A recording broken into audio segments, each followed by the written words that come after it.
Hello, new quilters. You've come home and you bought your first cutting mat, your first ruler, and your first rotary cutter, and you want to start quilting. Welcome. Welcome to the world of quilting. But stop.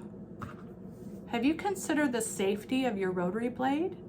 I'm going to give you 4 tips on how to safely and accurately make your cuts for your new quilt. I'm Angela Davis, and I am the 4am Quilter. Tip number 1. This may seem obvious, but what shoes are you wearing?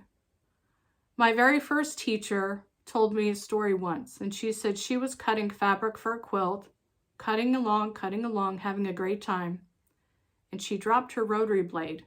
It fell on her toe. It started to bleed because she was wearing sandals. Fortunately, she was able to get the bleeding to stop and she did not need stitches. But for those of us who might be on medication, where if we get cut and it takes a very long time for that cut to stop, please consider your situation and what your needs are for your health.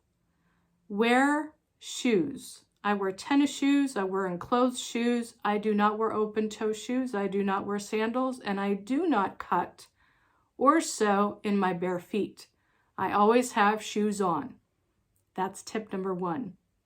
Tip number 2, how tall are you? I'm short. I'm 5'2".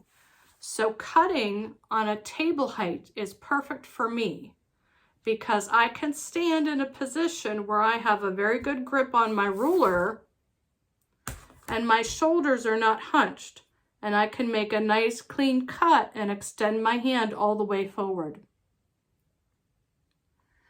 If you are taller, it might be better for you to have countertop height. This depends on your height.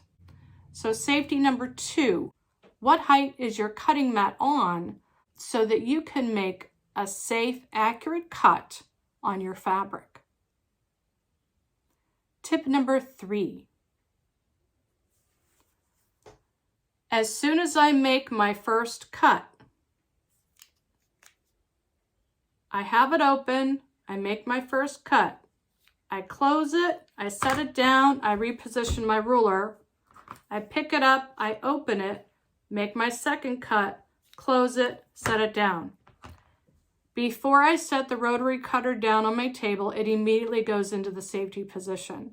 And I do that every time. And I've been quilting for 24 years. So start that good habit now. As soon as you finish the cut, before you set it down, put it back in the safety position, move your ruler over, move your fabric over, and prepare for the next cut. Safety tip number 4. When you're standing to make your cut, make sure your feet are shoulders width apart so that you have the center of gravity in your stance. Do not put the cutting mat on the floor. Do not hunch over. I do not watch TV while I cut. I don't play the radio while I cut. My home is very quiet when I cut. Some people need background noise, sort of like white noise, like they need the TV on, they need the radio on, that's fine. But make sure you're not cutting in front of that TV, on the floor, on the carpeting. Make sure your mat is always on your surface, your cutting table or your counter, and make sure that that surface is not wobbly. I use an old kitchen table. It is very, very sturdy. It's also extremely heavy. That's tip number 4. Well, I hope you've enjoyed these 4 tips on how to accurately and safely use your rotary blade. Thanks for joining me. I'm the 4am Quilter. Have a great day.